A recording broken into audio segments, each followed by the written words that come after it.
There exists a dangerous mythology circulating through modern spiritual communities, one that promises liberation through the annihilation of the self. Across social media platforms and self-improvement circles, a singular message echoes with increasing fervor. Your ego is the enemy, the source of every conflict, the origin of all internal suffering. Destroy it, silence it, transcend it, and you will find peace. This narrative has become so pervasive that questioning it feels almost heretical. Yet what if this entire framework rests upon a fundamental misunderstanding? What if the battle we have been taught to wage against ourselves is not only unnecessary, but actively harmful? Carl Gustav Jung, whose work in depth psychology remains unmatched in its penetration of the human psyche, offered a perspective that contradicts this popular crusade. He insisted that the ego is not an adversary to be vanquished, but a necessary structure of consciousness itself. Without this organizing center, there can be no coherent sense of identity, no ability to navigate reality, no foundation from which to say with clarity, I exist, I perceive, I choose. The ego serves as the ambassador between your inner world and external experience, translating the chaos of existence into something comprehensible. To eliminate it would not bring enlightenment, but psychological dissolution. The confusion arises not from the presence of ego itself, but from what happens when this structure becomes corrupted. When shaped by rejection, humiliation, and the relentless pressure to conform, the ego abandons its original purpose and transforms into something else entirely. It becomes a fortress rather than a bridge, a tyrant rather than a guide.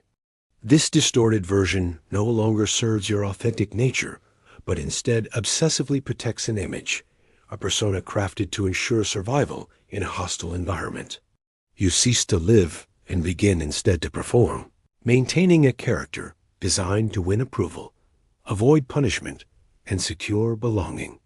This performance exacts a terrible price. The individual who operates from this corrupted ego experiences chronic exhaustion that sleep cannot remedy, a pervasive emptiness that achievement cannot fill, and a growing suspicion that despite every external success, something essential has been lost. They have become disconnected from their own core, estranged from the parts of themselves that do not fit the approved narrative. Jung identified this condition with precision, naming it ego inflation, a state where consciousness pathologically identifies with the masks it has constructed and loses all contact with authentic being. The inflated ego does not operate transparently. It works through unconscious structures Jung called complexes, autonomous fragments of the psyche loaded with unprocessed emotion. These complexes lie dormant until specific circumstances activate them, at which point they seize control of behavior entirely. This explains why seemingly mature individuals suddenly respond to mild criticism with disproportionate rage, or why confident professionals transform into controlling tyrants when their authority faces challenge. In those moments, it is not the integrated self responding, but a complex that has hijacked the personality, distorting perception, and generating reactions that later seem incomprehensible even to the person who experienced them. These complexes form during significant emotional experiences that were never fully understood or integrated. A child who learns that expressing authentic feeling results in abandonment develops a complex around vulnerability.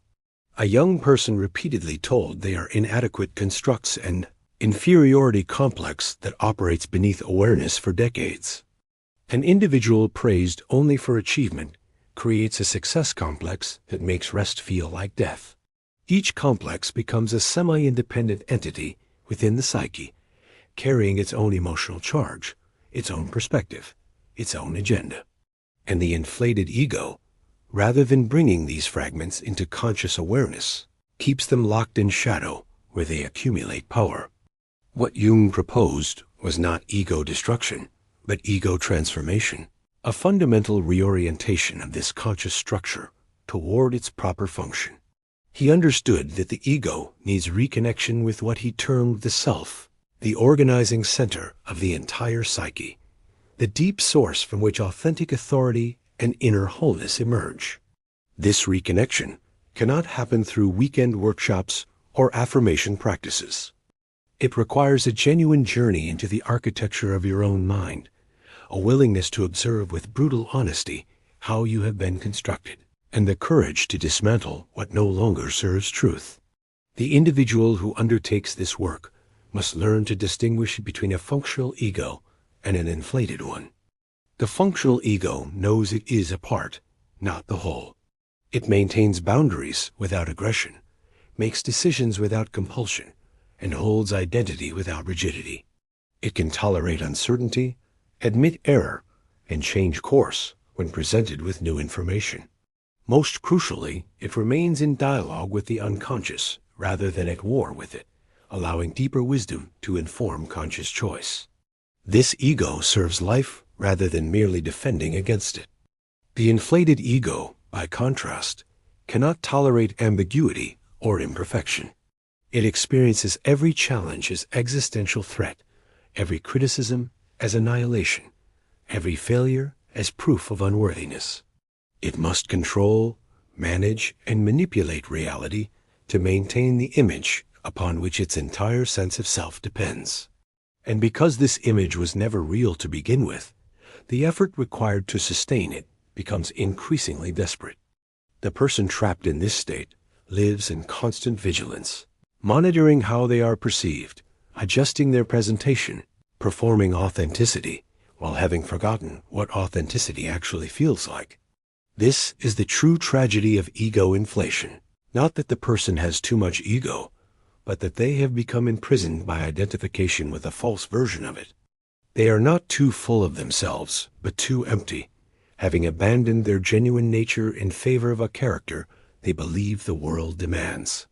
And because modern culture often rewards this performance with status, attention, and approval, the prison becomes increasingly difficult to recognize.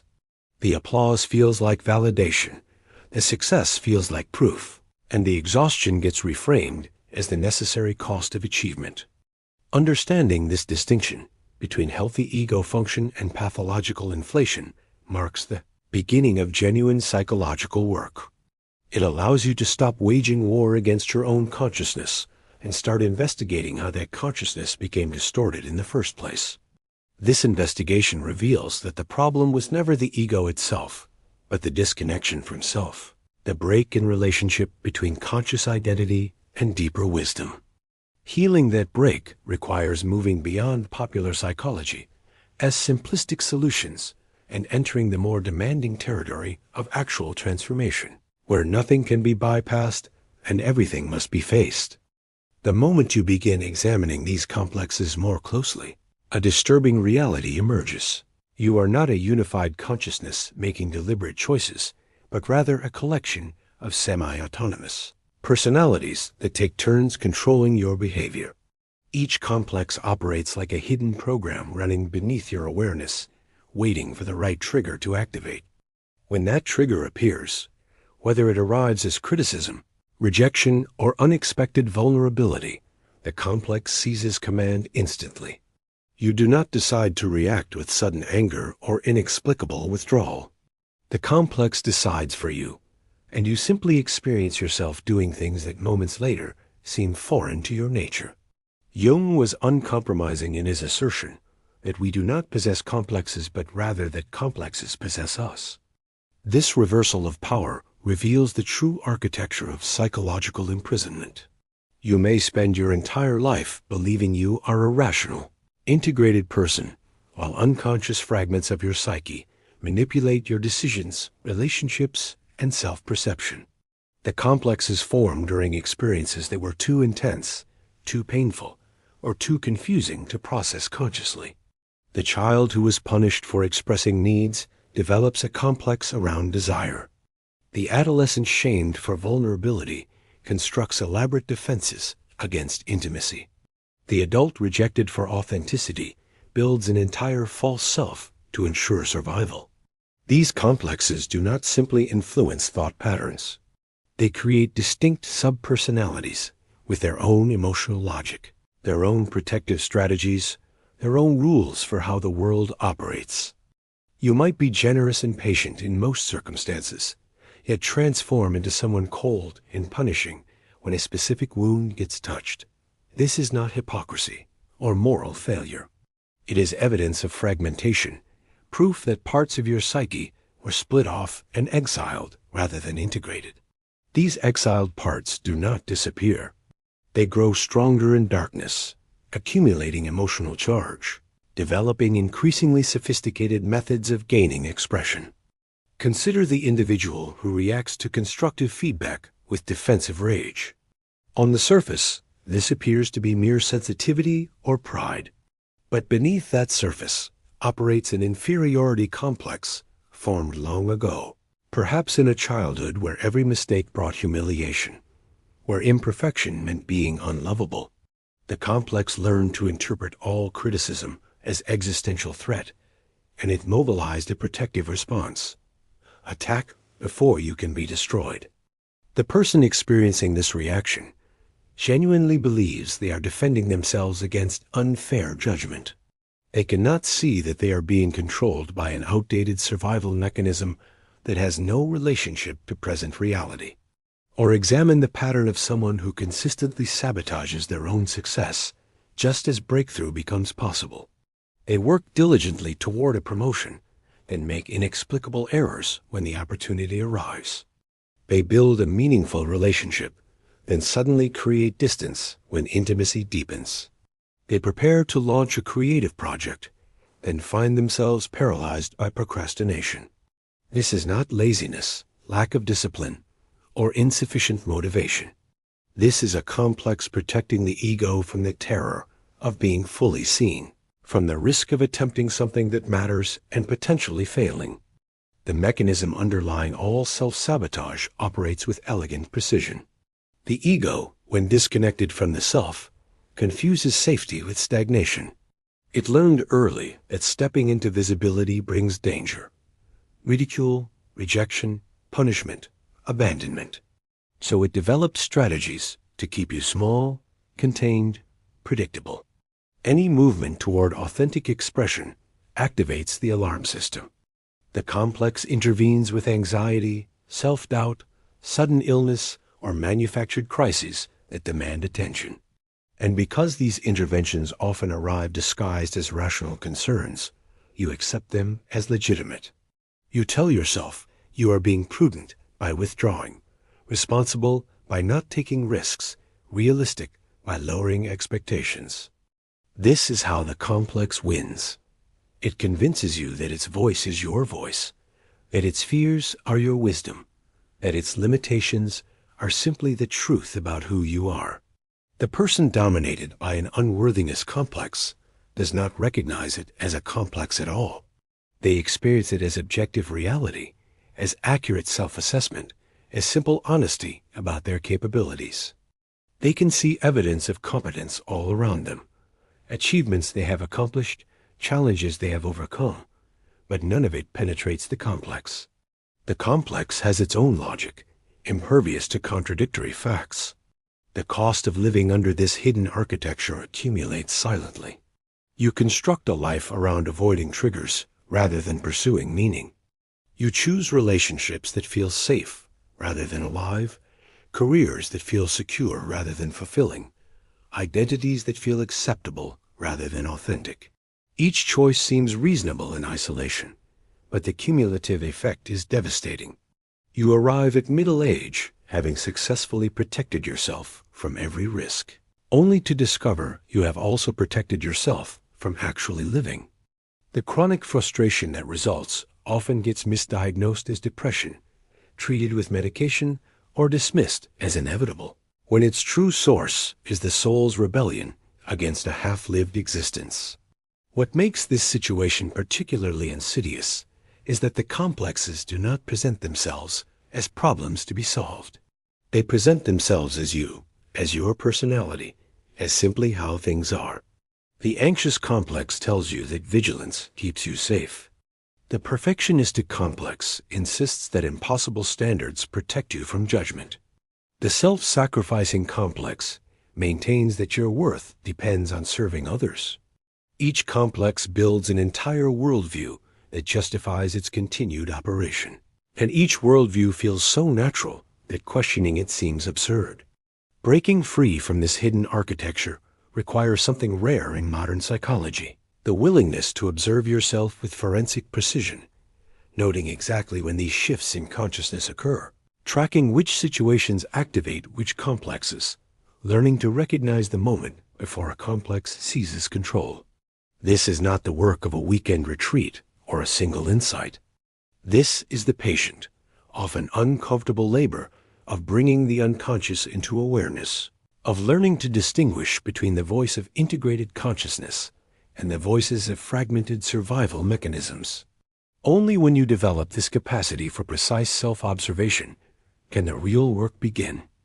Not destroying these complexes, which is impossible, but understanding them, dialoguing with them, discovering what they were trying to protect you from. This understanding creates the possibility of reintegration, the process through which exiled parts of the psyche can be brought back into conscious relationship. And it is this reintegration that allows the ego to finally stop serving as a prison warden and begin fulfilling its original purpose as a bridge between your depths and the world. The pathway Jung described for this transformation is neither quick nor comfortable, but it offers something far more valuable than comfort: genuine freedom. He called this process individuation, the journey through which a person becomes fully themselves by integrating all the disparate fragments of their sight into conscious wholeness. This is not about achieving perfection or transcending humanity, but about becoming authentic, about aligning the ego with the deeper organizing principle Jung termed the self. When this alignment occurs, the ego stops acting as dictator and begins serving as ambassador, representing your true nature rather than defending a constructed image. This transformation unfolds through distinct stages, each requiring particular forms of courage and honesty. The first stage involves recognizing when you are possessed by ego complexes rather than acting from integrated consciousness. This recognition demands brutal self-observation, the willingness to catch yourself in the act of automatic reaction, to notice the moment when something takes over and you become a character rather than a person. You begin asking uncomfortable questions in real time. Is this response truly mine? Or am I being controlled by an old wound? Am I making this choice freely? Or am I obeying a complex? Who is speaking through me right now? These questions feel awkward initially because they interrupt the smooth flow of unconscious behavior. They create a pause, a gap between stimulus and response where awareness can emerge. In that gap, you start to see the patterns clearly. You notice that certain situations consistently trigger the same reactions, that specific people activate particular complexes, that your behavior follows predictable scripts written long ago. This recognition is simultaneously liberating and humbling. Liberating because it reveals that you are not fundamentally flawed, but simply operating from outdated programming. Humbling because it shows how little control you actually have, how much of your life has been lived on autopilot. The second stage moves beyond recognition into what Jung called the transcendent function, the capacity to hold opposing forces in consciousness without collapsing into either. Instead of saying, "I am angry," and becoming completely identified with rage, you learn to observe. There is anger present in me now. Instead of declaring, "I am worthless," and drowning in that belief, you recognize a thought of unworthiness has appeared. This subtle shift in language reflects a profound shift in consciousness. You begin to experience yourself as the space in which emotions, thoughts, and complexes arise, rather than being identical with them. This stage requires developing what might be called the witness consciousness, an observing presence that can watch the psyche's movements without getting swept away. You still feel the anger, the fear, the shame, but you are no longer possessed by them. You can feel the complex activate and simultaneously know that you are not that complex, that you contain it but are not contained by it. This creates an entirely different relationship with your inner world. Nothing needs to be suppressed or destroyed. Everything can be felt, examined, understood, and gradually integrated. The third stage brings the ego and self into conscious cooperation. The ego finally understands that it is not the center of the psyche, but its representative, the part that interfaces with external reality on behalf of something deeper and wiser. This realization could feel like diminishment, but it actually brings profound relief.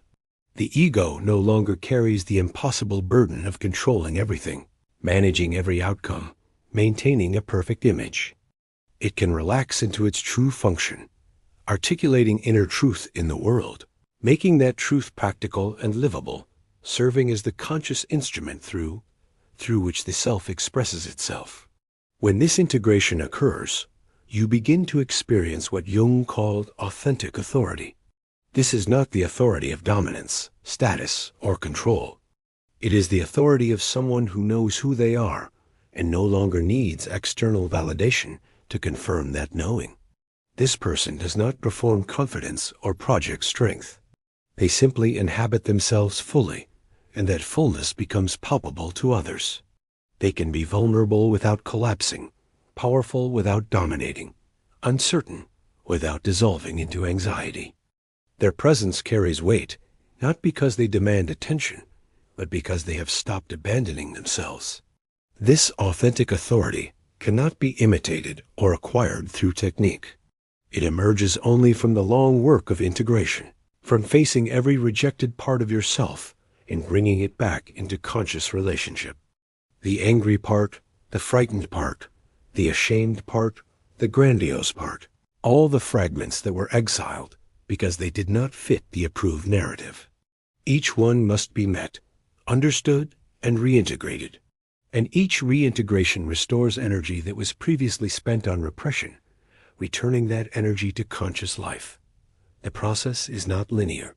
You do not complete one stage and move permanently to the next. Integration happens in spirals, cycling through recognition, witnessing, and cooperation at deeper and deeper levels as new layers of the psyche reveal themselves. What you integrated last year becomes the foundation for integration work this year. The complexes you thought you had mastered resurface in new forms, demanding renewed attention. This is not failure, but the nature of genuine psychological work, which continues as long as consciousness continues. What changes over time is not the presence of challenges, but your relationship to them. Where you once reacted automatically, you now respond consciously. Where you once defended rigidly, you now adapt fluidly. Where you once needed to prove yourself constantly, you now simply show up as yourself.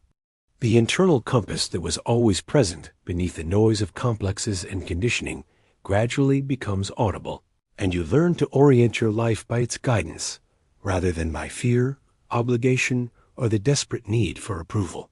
This is the freedom Jung offered, not freedom from the ego, but freedom through its proper alignment with the self. Not freedom from difficulty, but freedom to meet difficulty without being destroyed by it. Not freedom from being human, but freedom to be fully human, with all the complexity, contradiction, and depth that entails.